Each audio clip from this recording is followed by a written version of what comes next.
will continue to introduce Dr. Glasgow. I think I was at the point where I said that she is published in a number of extremely reputable publications. At this point, the honor is mine to invite Dr. Dianne Glasgow to bring remarks on behalf of the government of Guyana.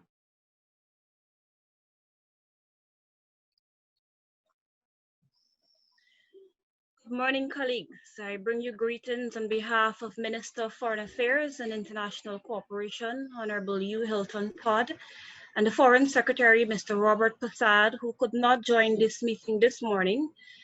Today is a flagship event on the occasion of Guyana's chairmanship of the Group of 77 in China. And today's session will look at maintaining a low-carbon development path towards the 2020 agenda in the era of COVID-19. So it has been a particularly busy week at the Ministry of Foreign Affairs, given the slew of activities associated with Guyana's chairmanship of the G77 and China. I believe the organizers of this event must be lauded for taking the initiative to organize such a forum today. I say this in reference to our pattern of trade with the United States of America. Guyana and the United States of America share a long and I dare say strong trading relationship. The United States is among our key import and export markets, as the previous presenter would have indicated. In 2018, for instance, we exported US 175 million plus worth of commodities, and in exchange imported US 1.8 billion worth of commodities. Understandably, the relationship is biased in favor of the larger trading partner, so that we run a trade deficit. The trade relationship between Guyana and the United States of America is primarily administered through 4 mechanisms. Among them, 2 are non-reciprocal tariff preferential schemes for exports to the United States. I want to quickly reference the US Framework Agreement for Trade and Investment, which is administered through the Trade and Investment Committee and provides a forum for countries of the Caribbean to discuss measures to promote investment and trade between the US and the Caribbean. We also benefit from the generalized system of preferences under which we have been a beneficiary since 1976.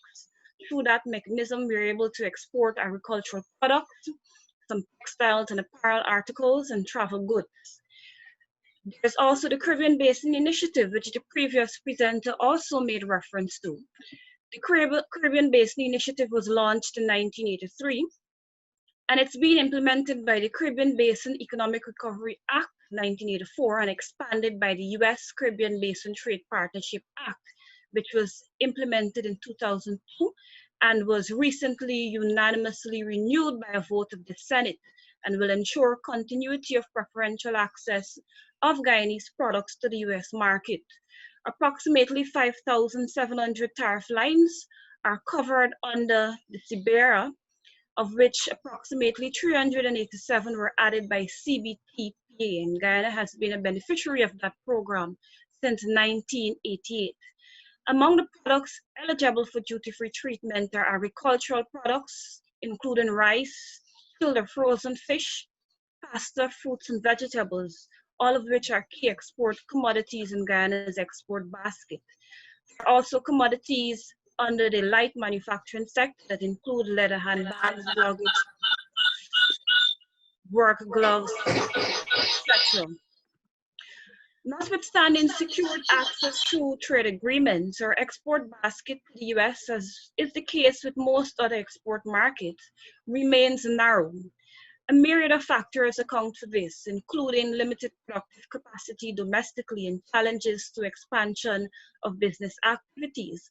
Among the mix are challenges related to information asymmetry, including on how to make initial access to an export market, what are the tariffs and duties in place, what are standards for compliance.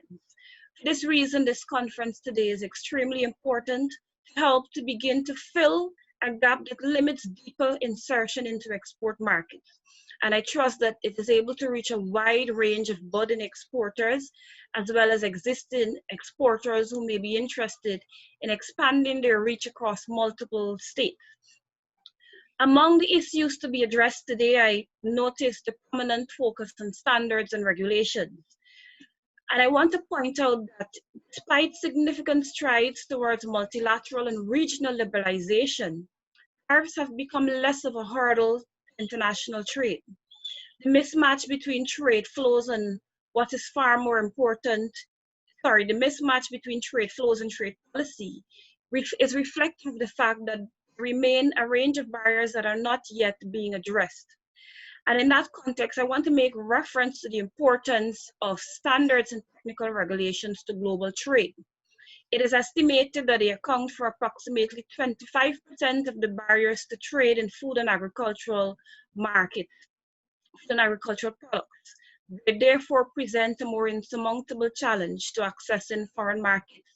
And the recent experience with catfish and turtle excluded devices just a short while ago reinforced this. In building awareness of the import requirements of the US for standards and regulations, I believe this conference is strategically placed to support what researchers at the World Bank have long been advocating for, and that is proactive compliance with standards as a strategic approach to reducing the significance of standards and regulations as barriers to trade. As a trade policymaker, this of course helps because ultimately what we want is to be able to match policy outputs vis-a-vis the trade agreements, particularly those that provide for preferential access, with outcomes through increased trade flows. Presently, what obtains is a huge disparity between trade policy and trade flows, and a stronger role of the private sector will certainly help in realigning the trade policy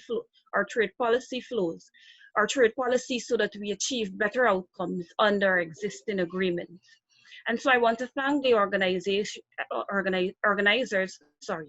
and wish the conference a successful outcome. Thank you.